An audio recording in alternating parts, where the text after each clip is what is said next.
Welcome to Wisdom for the Present, where we take ancient truth and bring it into clear, modern understanding. This episode uses AI-generated narration based on human research and written material. So I want you to imagine, just for a second, that you are sitting on death row. Yeah, dark start, but okay. Right, but picture it. Yesterday, you were essentially a billionaire. You had everything. Exactly. You were basically the prime minister of your country. You possessed every conceivable advantage. We're talking immense wealth, undeniable political power, like the highest social rank, global fame, and this really deeply loving family. You're at the absolute pinnacle of human achievement. You really are. And then just in the blink of an eye, you lose it completely. God. You are stripped of your titles, your wealth is confiscated, you're ripped away from your family, and you are thrown into this brutal, freezing dungeon. Just a horrific drop. And you were sitting there waiting for the executioner, and you know the end is going to be agonizing. So the question is, what could anyone possibly say to you in that dark cell to convince you that you still have access to perfect, unshakable happiness? It sounds impossible. I mean, it sounds like a joke. It really does. But that is the impossible task we're looking at today. For this deep dive, we are unpacking Book 3 of Boethius's Consolation of Philosophy. Such a massive work. It is. And, if you have ever found yourself chasing a goal in your own life, like a promotion or a financial milestone or just a certain lifestyle, only to finally cross the finish line and feel that hollow sinking sensation of like, wait, is this it? Oh, yeah.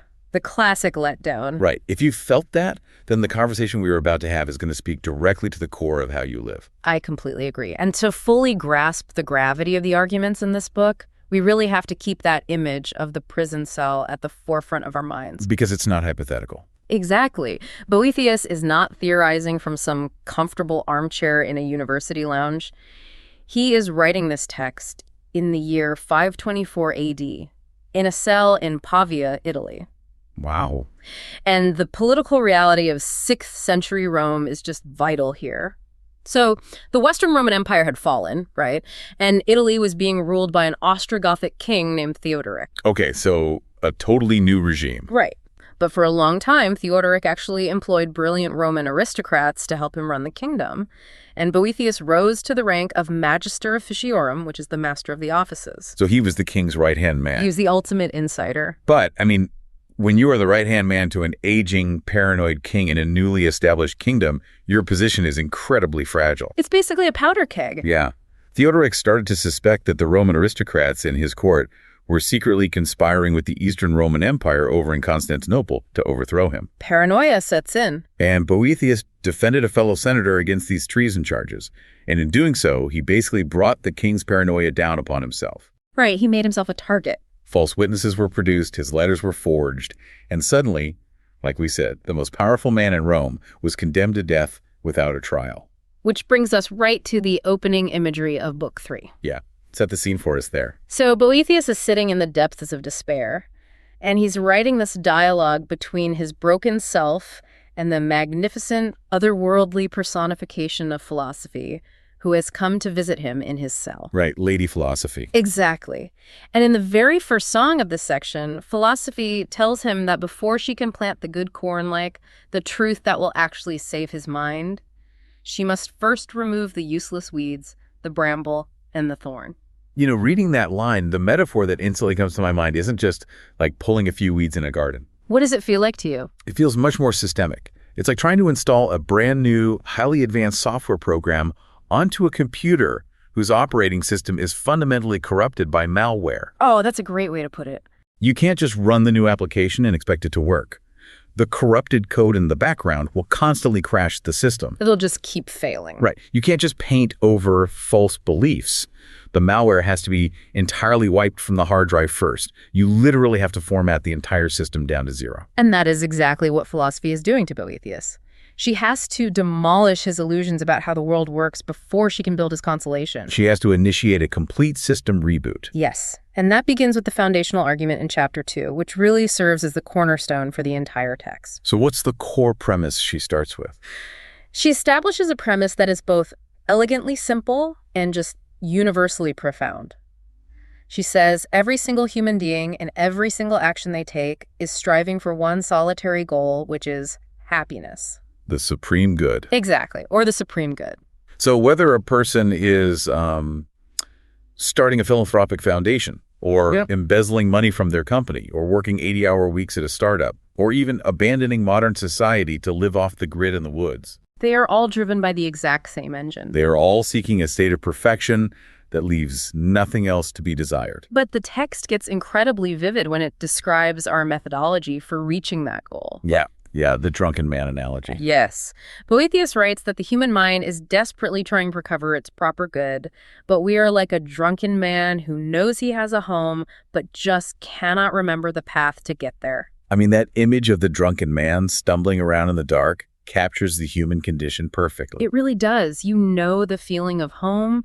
You know what it means to feel entirely safe and fulfilled and content. But you are completely disoriented. You're grasping at street lamps, wandering down blind alleys, thinking every single open door is the one you belong in. And the text spends a significant amount of time dissecting those blind alleys, what it calls the phantoms of false happiness. Yeah, chapters 2 through 8 are just this systematic, ruthless demolition of the 5 things humanity traditionally chases. Let's pull the malware apart line by line. Okay, let's do it. Philosophy starts with the most universally chased phantom of all, which is wealth. Of course. And the logic seems sound on the surface, right? People pursue wealth because they're seeking contentment. We believe that if we just acquire enough money, we will be entirely independent, free from want, totally self-sufficient. But philosophy dismantles this entirely. She points out this devastating paradox. What's the paradox?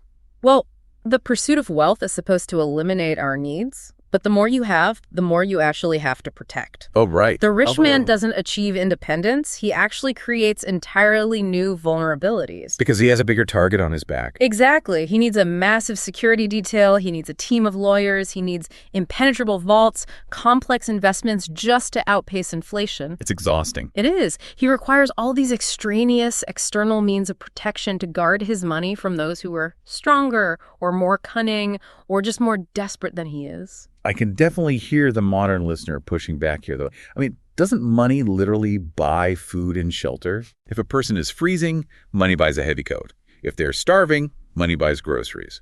So it seems, highly privileged to claim that wealth doesn't relieve want. And philosophy actually addresses that exact tension. The text doesn't deny that a coat warms a freezing body. Okay, so what is her point then? What philosophy argues is that wealth soothes the immediate symptom of want, but it never actually cures the underlying disease of craving.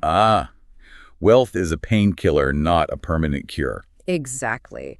If the supreme good is a state where nothing else is desired, wealth fails completely. Because as the text sings in Song 3, for avarice, nothing is enough. Wow, the gaping void of wanting more is never glutted. Never. You acquire the coat, but then you want a better coat, and then you want a larger closet to put it in, and then a more secure house to protect the closet. The anxiety just scales up in direct proportion to the bank account. And the anxiety becomes the primary emotion of wealth. So once we realize hoarding resources doesn't actually buy us peace or respect, our ego naturally pivots. If money doesn't make people revere me, well, maybe status will. Right, the second phantom. Which brings us to rank, or high position. People chase titles, political offices, corner offices, prestigious board seats, because they are seeking reverence. And philosophy is absolutely unsparing in her critique of rank. She argues that titles do not generate virtue or respect. They merely act as a powerful spotlight. A spotlight. That makes sense. Yeah. If you place a wicked, corrupt, or incompetent person in a high position of authority, the title doesn't suddenly make them respectable. Right. It just broadcasts their flaws to everybody. It just makes their unworthiness highly visible to a much larger audience. And Boethius brings in contemporary historical receipts here, too. Oh, he names names. He does. He mentions a man named Decoratus. Decoratus was a quaestor under King Theodoric, and he was a man Boethius personally knew and absolutely despised as a corrupt sycophant. The title of quaestor didn't make Decoratus honorable. It just forced the entire Roman Senate to endure his lack of honor on a daily basis. He also brings up the Emperor Nero, right? Yeah. Calling him the mark of universal scorn. Yeah, exactly. Nero was draped in royal purple, covered in pearls, holding literally the highest rank the ancient world had ever conceived, and yet he was universally reviled. Putting a crown on a tyrant just makes everyone look at the tyrant with sharper disgust. And Boethius makes a really fascinating geopolitical point about titles, too. He asks us to imagine Anne who's been a consul multiple times in Rome. Which was a massive deal. Yeah, that consulship carried the weight of centuries of Roman glory. But if that consul travels to a foreign, barbaric land outside the empire, his title means absolutely nothing. It commands no inherent respect whatsoever. And even within Rome, titles decay over time. Right. Boethius notes that the prefecture, which used to be this office of massive power that controlled the food supply and the administration of the city, had become an empty name in his era. Just a burden. Reduced to just a heavy financial burden for whoever holds it.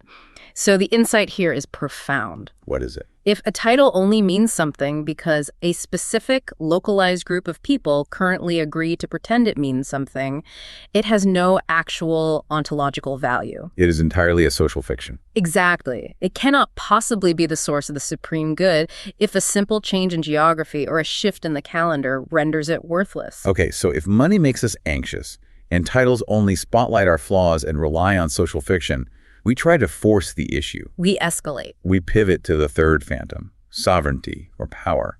We think, okay, if people won't freely give us reverence, we will seek the power to control them and ensure our own safety.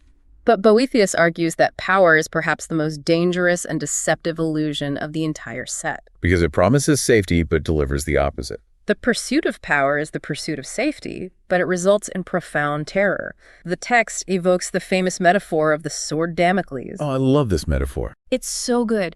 Damocles was a courtier who constantly flattered his king, talking about how wonderful it must be to have absolute power. So the king offered to switch places with him for a day. Just to prove a point. Right.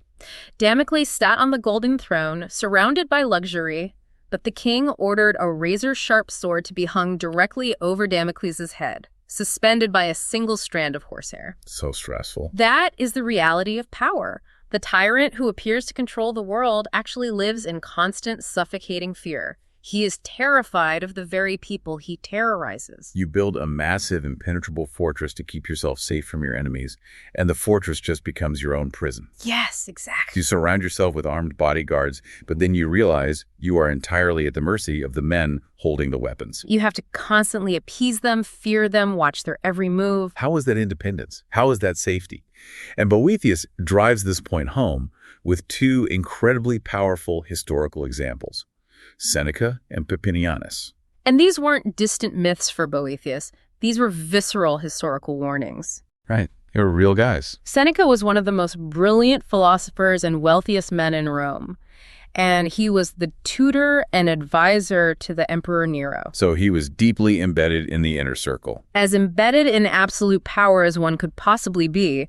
But as Nero descended into madness and paranoia, Seneca realized the extreme danger of his position. He saw the writing on the wall. He did. He desperately tried to give all his wealth back to Nero and retreat into a quiet retirement to save his life. But he couldn't. No. Nero refused. Because when you are entangled in that level of systemic power, you can't even safely lay it aside. Your knowledge, your influence, your very existence remains a threat to the tyrant. It's a trap. And Papinianus suffered a similar fate. Who was he? He was the Praetorian prefect under the Emperor Caracalla, effectively the highest legal official in the empire. Okay. When Caracalla murdered his own brother, Geta, he ordered Papinianus to draft a legal justification for the murder to present to the Senate. Oh, wow. Papinianus refused, stating it was easier to commit murder than to justify it. That is a brave thing to say to a murderous emperor. And Caracalla had him executed immediately. Both men orbited the absolute center of power, and both were destroyed by the very gravity of the power they served. As Boethius writes, when their power tottered, their greatness dragged them down. It's a terrifying paradox. You aren't safe when you hold the power, and you are arguably in even more danger when you try to give it up. Power fundamentally fails to provide the safety it promises. Which leaves us scrambling for the fourth phantom, glory and fame. Right. We want renown. We want our names remembered in the history books, hoping that if we achieve enough fame, we will attain a sort of immortality that transcends our physical vulnerability. But philosophy dissects fame with almost mathematical precision. She shrinks the scale of human glory down to nothing. How does she do that? She points out that the Earth itself is just a tiny point in the vastness of the cosmos, and within that tiny point, human habitation is even smaller. Just a fraction of a fraction. Right. No matter how famous you are in your own city, or even across your entire empire, there are vast stretches of the globe filled with different cultures and languages where no one has ever heard your name, and no one ever will. Like, the Roman orator Cicero might be famous in Rome, but the Parthians in the East don't know who he is. Fame is geographically contained. It's incredibly localized, and it's also based on the incredibly fickle, constantly shifting opinions of the crowd. Yeah, it rarely comes from true objective judgment. The masses will praise you today and condemn you tomorrow based on nothing but rumor and, the prevailing wind of culture. And Boethius has a particularly sharp critique for a specific type of fame here: noble birth. Oh yeah, this is great. He says if your nobility is based entirely on the renown of your ancestors, then the praise belongs solely to them, not to you. You are just wearing someone else's clothes and taking credit for their tailoring. Yes! It is a brilliant takedown of inherited prestige. So if wealth, rank, power, and fame all fail, humanity usually retreats to the most primal phantom of all, which is pleasure. The final phantom. We chase physical gratification because we are seeking pure joy and gladness of heart. But philosophy's critique here is visceral and biological. She argues that the lust of the body is full of restlessness, craving, and anxiety in the pursuit, and almost inevitably ends in repentance, exhaustion, or sickness in the sating. She makes a fascinating logical point, too. She says if physical gratification was the true definition of happiness, then animals would be perfectly happy. Because their entire existence is oriented toward fulfilling bodily wants. Exactly. But we know human consciousness demands more. The text uses this beautiful, really haunting metaphor of the bee. Oh, I love that part. It says pleasure gives us its honey, that initial rush of sweetness and satisfaction, but then it flies away, leaving a deep rankling sting in the heart. It is brutally honest psychology. The pursuit of pure physical pleasure often leaves us feeling more hollow and agitated than before we started. So philosophy has systematically wiped the hard drive. Wealth, rank, power, fame, pleasure, they all make a massive promise: contentment, reverence, safety, renown, joy, and they all fail to deliver. They are all infected software. And this is where we reach the pivot point of the text. In Chapter 9, philosophy shifts from demolition to architecture. She has diagnosed the failure, but now she explains why the failure occurs. And the twist here is brilliant. It's not because contentment, reverence, power, renown, and joy are inherently bad things, right? Right. In fact, she states that those 5 things are the exact components of true happiness. So where do we go wrong? The fatal error of humanity is what she calls the illusion of division. We take something that is naturally one, simple and unified, and we try to aggressively carve it up. We slice it into pieces. True goodness, true happiness is a unified whole. Independence, power, reverence, renown, and joy are not 5 separate, distinct items you can put in a shopping cart. They aren't standalone products. In their pure, absolute form, they are intrinsically linked. They are one single, indivisible essence. But human beings are constantly trying to slice them up and grab just one piece from the buffet. The analogy that helps this click for me is trying to build a car by ordering the parts entirely disconnected from one another. Okay, walk me through that. Imagine your ultimate goal, your supreme good, is to drive to work. So you go online and you order a steering wheel. Just the steering wheel. Right. The steering wheel arrives, you sit in your driveway holding it, and you're not moving. You are frustrated. So you think, I need a tire. You order a tire. Still not driving to work. You sit on the tire, holding the steering wheel in the driveway. You still aren't moving. You order a single spark plug. I see where you're going. If you try to acquire the pieces of a car separately, entirely disconnected from the engine block, the transmission, and the unified chassis, you don't have transportation. You just have a pile of useless metal, rubber, and plastic. That maps perfectly onto Boethius's argument regarding human behavior.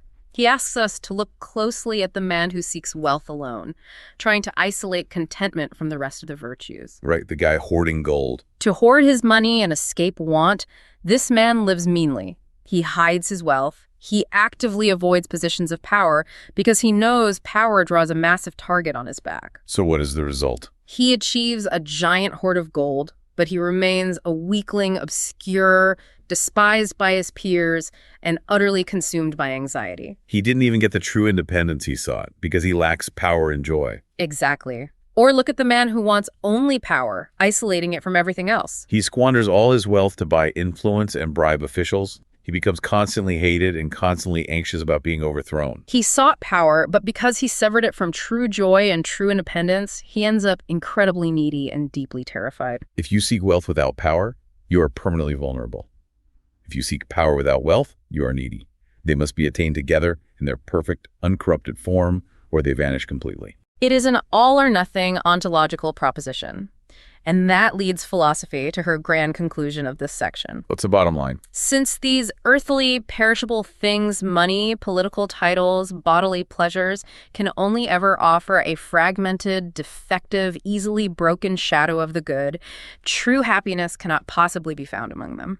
Because they can be broken. Right. True happiness must reside in a source that is perfectly unified, where power, joy, reverence, renown, and independence are literally one and the same essence. And that unified source, she concludes, is God, the supreme good. Yes. Let's pull this heavily into the 21st century now, because reading these arguments, I was just struck by how much this 6th century dialogue feels like a hyper-accurate diagnosis of our modern technological and cultural habit. Oh, absolutely.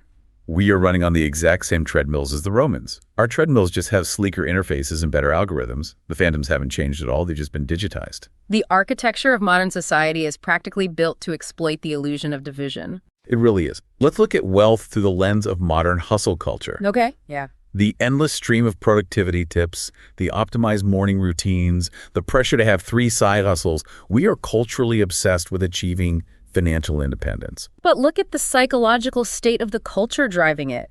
It is characterized by a frantic, breathless anxiety. And like grinding. The goalpost is constantly moving. Enough is never enough because the underlying craving hasn't been addressed.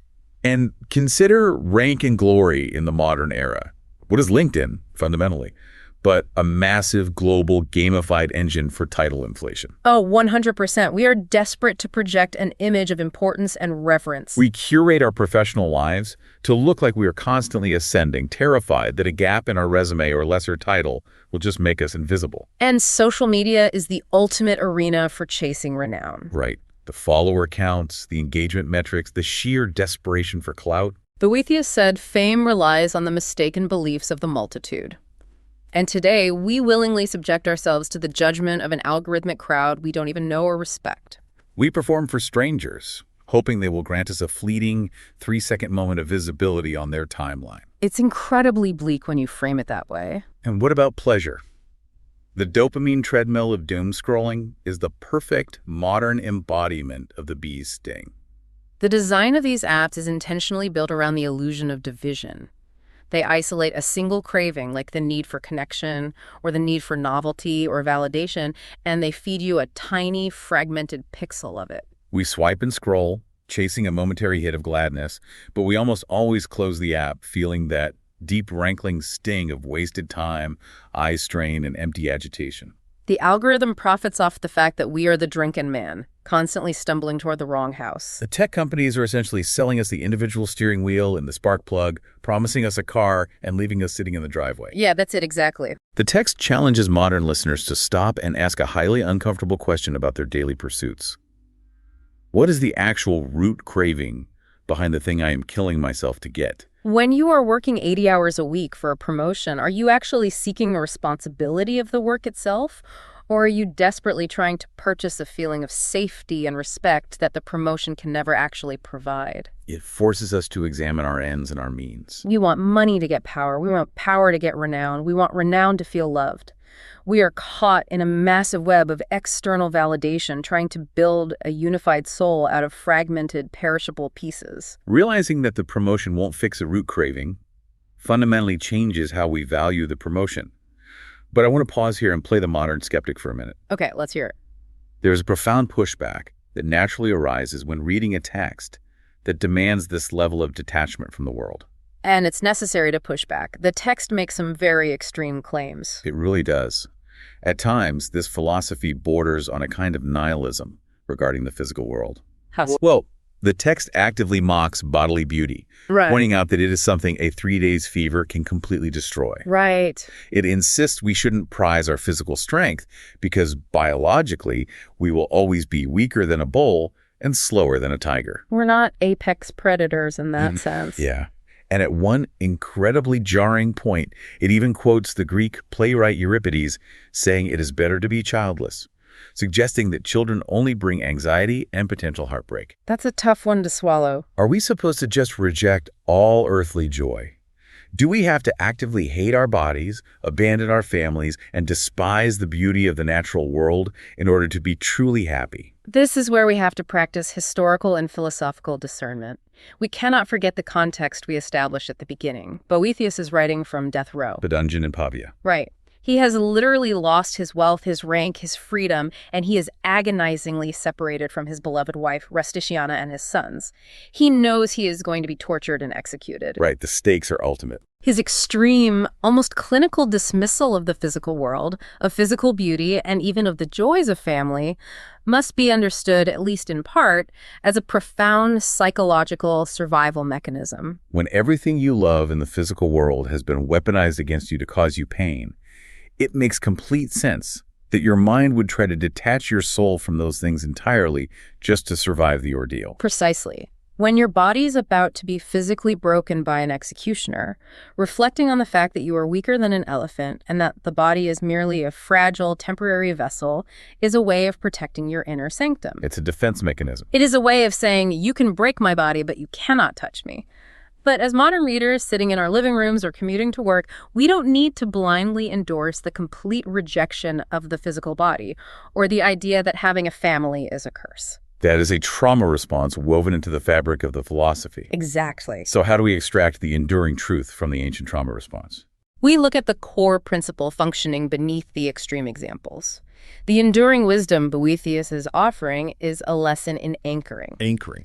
The lesson is this: do not place your ultimate identity or your baseline security in things that are subject to rot, rust, disease, or the whims of a tyrant. Okay, that makes a lot of sense. You can and should enjoy your family, appreciate the breathtaking beauty of a spring day, and work diligently at your profession. But do not make those things your God. Do not expect a fragile, temporary, earthly thing to provide permanent, absolute, unshakable security. Because if you anchor your soul to things that can be instantly wiped out by a stock market crash, a sudden medical diagnosis, or a corporate restructuring, you will live your entire life in a state of low-grade terror. You will always be guarding your hoard. You have to anchor yourself in the supreme good, which cannot be touched, stolen, or destroyed. Exactly. It's not that earthly things are inherently evil, it's that they are terrible, structurally unsound foundations for your ultimate happiness. Speaking of evil, though, this brings us to what is undoubtedly the hardest pill to swallow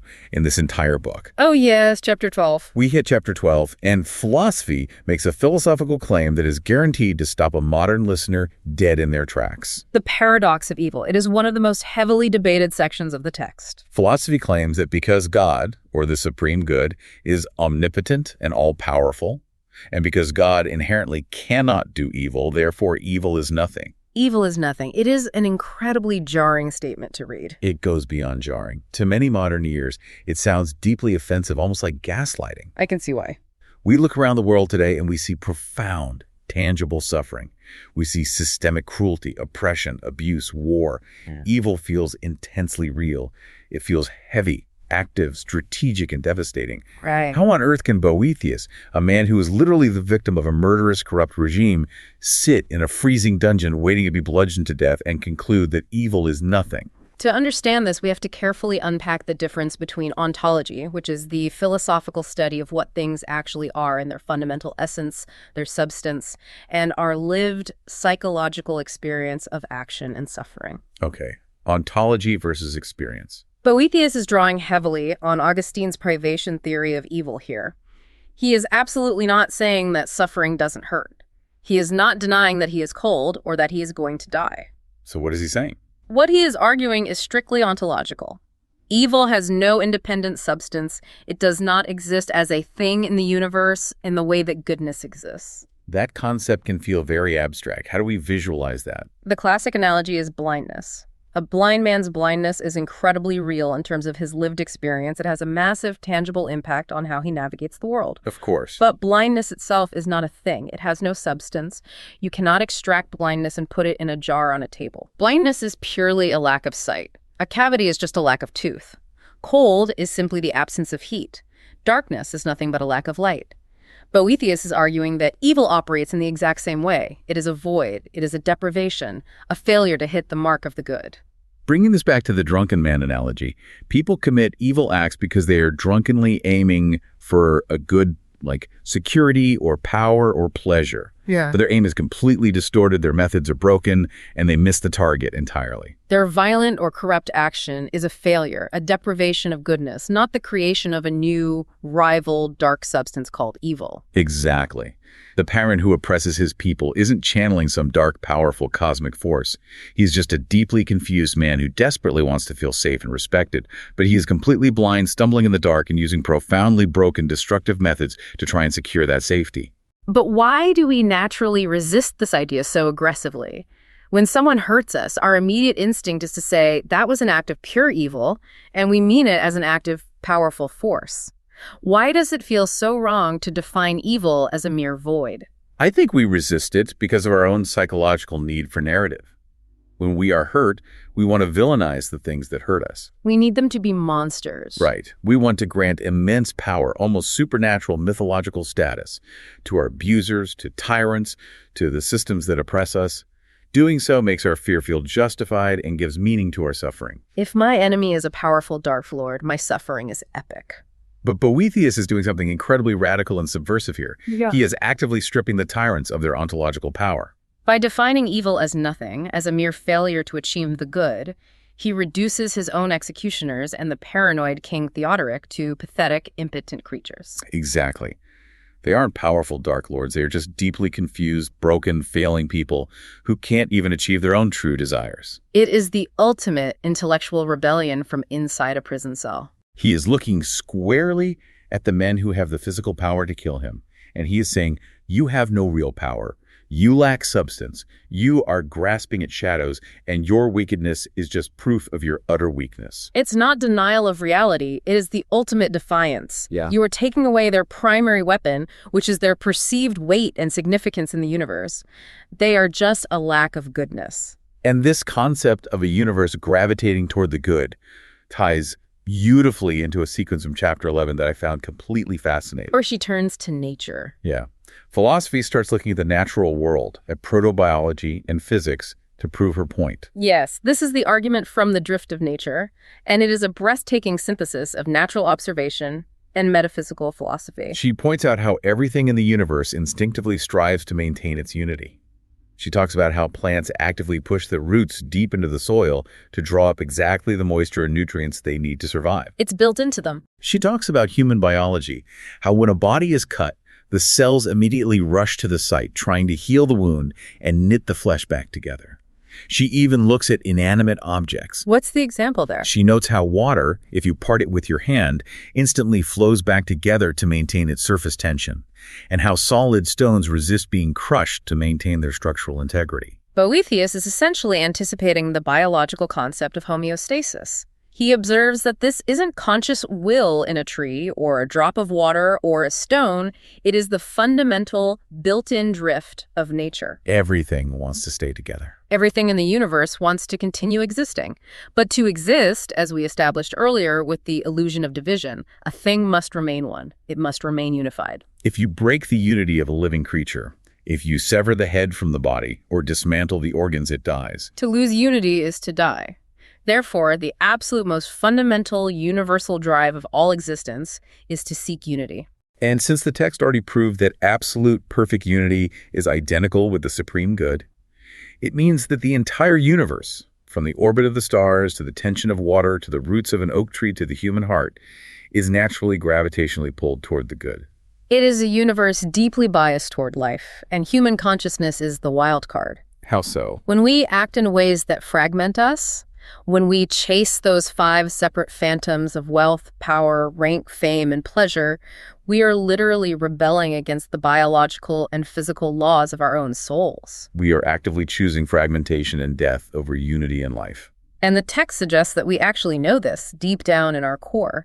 Boethius brings up Plato's doctrine of reminiscence, pulling from Platonic dialogues like the Meno and the Phaedo. This is a crucial epistemological point. The idea of reminiscence is that we aren't actually learning anything entirely new when we discover these deep philosophical truths. We are just remembering something we inherently already knew but had forgotten. Boethius writes that the fleshly frame's oblivious weight, meaning the distraction of our bodies, our anxieties, our societal pressures, has quenched our memory of the truth. But the sparks are still there. The sparks of truth are still burning deep within the soul, but they've been covered up by the heavy, suffocating ash of the world's illusions. This connects so seamlessly to modern concerns. Think about the massive rise in popularity of mindfulness, meditation, and the whole concept of tapping into an inner knowing. We are culturally exhausted by the idea that wisdom comes from acquiring more data, reading more articles, or scrolling through more takes on social media.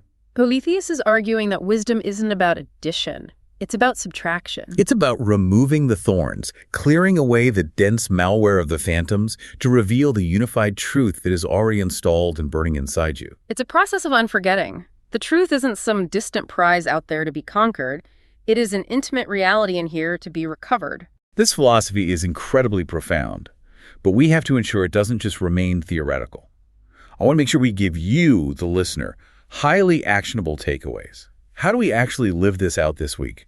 How do we stop chasing the phantoms? Exactly. How do we stop chasing these phantoms in our daily lives? The text gives us two incredibly vivid, practical tools for application. The first is what we might call the practice of Lincius vision. This is from chapter 8. Give us the background on Lincius. Boethius is referencing Aristotle and the mythological figure Lincius, who was one of the Argonauts. Lincius was famous for having sight so piercing, so powerful, that he could literally see through solid objects. He could see through the trunks of trees, through stone walls, and even down into the earth itself. Like X-ray vision. Basically. Boethius says, imagine you had the eyes of Lincius. If you looked at a man named Alcibiades, who is famously regarded as the most handsome, physically perfect man in Athens, you wouldn't see his outward beauty. With Lincius vision, you would see straight through the skin. You would see the blood, the guts, the intestines, the raw biology. Suddenly, this object of intense desire would look completely unappealing. The beauty is just a surface-level illusion, dependent entirely on our weak, superficial eyesight. So the practice here is to apply Lincius vision to the goals and desires that are currently stressing us out. I absolutely love this, and I want to challenge you, the listener, to actively do this. Take a goal you are obsessing over right now. Maybe it's a specific promotion at your company. Maybe it's hitting a certain revenue number or buying a specific house in a specific neighborhood. Stop looking at the shiny, curated surface. Right. Stop looking at the title, the prestige, the envy of your peers. Use your Lincius vision and look through the surface. Look at the guts of the goal. What is actually inside that promotion? Is it packed with 70-hour work weeks? Is it full of constant churning anxiety about pleasing a highly demanding board of directors? Does it require you to grovel, to play political games, or to compromise your ethics? When you use Lincius vision and see the raw biology of the goal, is it actually something you want, or are you just lusting after an empty shell? It is a brilliant exercise in demystification. When you strip away the social fiction, you often realize the thing you are chasing is actually a trap. And that realization leads us directly to the second practice, which is embedded in the stunning poem that closes Book 3, Song 12. We can call this the Orpheus warning. This is arguably my favorite part of the entire text. It's the myth of Orpheus and Eurydice, and Boethius uses it to deliver a devastating psychological warning. Let's trace the story. It is one of the most beautiful and tragic myths in ancient literature. Orpheus is the greatest musician in the world. He loses his beloved wife, Eurydice, to a snake bite. He is just utterly grief-stricken. So he does the impossible. He travels down into the underworld, into hell itself, to get her back. And he plays his lyre. He plays his lyre, and his music is so profoundly beautiful and filled with such pure sorrow that it literally halts the tortures of the underworld. The Furies, the goddesses of vengeance, weep. Cerberus, the three-headed dog, cowers in silence. Even the Lord of the Dead is moved to pity. He grants Orpheus his wife back, allowing her to follow him back to the land of the living, but on one absolute unbreakable condition. What's the condition? As you lead her up the dark path to the surface, you must not look back at her. You must not look back into the darkness until you have fully reached the light of day. The tension in that walk up is unimaginable. You are walking through the dark, hearing the faint footsteps behind you, terrified she might not be there, desperate to just see her face. And the text says, but what law can lovers move? A higher law is love. He gets almost to the very threshold of the daylight. He is driven by an overwhelming mix of love, anxiety, and fear. He breaks the rule. He casts one backward look into the dark to make sure she is there, and he loses her forever. She vanishes back into the abyss. As Boethius writes, he looked, lost, and was undone. And Boethius doesn't just tell the story for entertainment.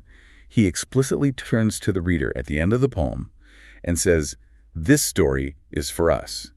Ye who the light pursues, this story is for you." He is warning us about the extreme danger of the backward glance. When you begin to realize the truth we've discussed today, when you start making actual progress toward real independence, toward a unified life anchored in the supreme good, you are essentially walking out of the underworld of illusions. You are leaving the phantoms behind. But there is a massive, almost irresistible temptation to look back at the dark. So the practical probing question for you, the listener, is this.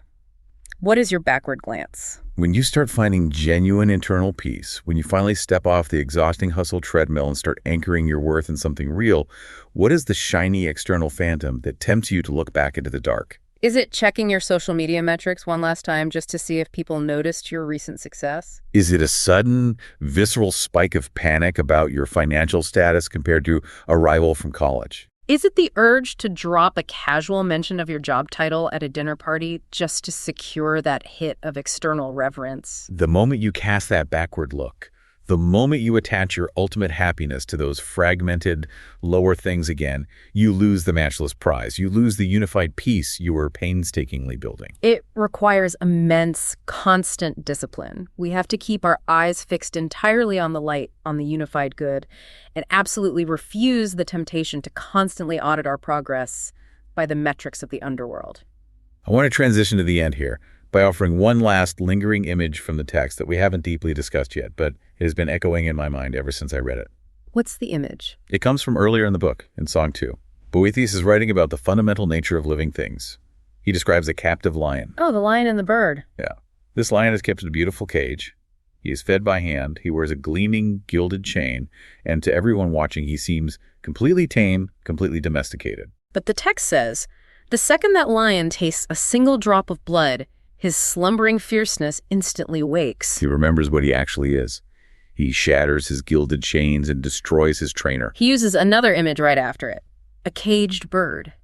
A bird kept in a beautiful, narrow, ornate cage, given lavish honeyed treats and seeds. But the second that bird hops to the bars of the cage and spies the wild woods afar, the cool, sheltering foliage blowing in the wind, it immediately spurns all the sweet dainties in its dish. It scatters the treats on the floor. It only wants the woods. It only sings for the woods. If you are listening to this right now and you feel a constant, unexplainable restlessness in your life, even though you have acquired the comfortable salary, the respected title, the nice apartment, the honeyed treats of modern life, what if that restlessness isn't a malfunction? What if that anxiety isn't a sign that something is broken in you? What if that feeling is your true nature, recognizing its gilded chain?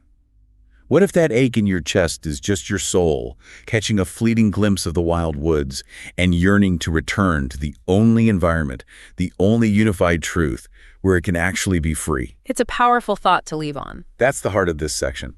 This is wisdom for the present, where understanding leads to clarity, and clarity shapes how we see and live. We'll see you in the next episode.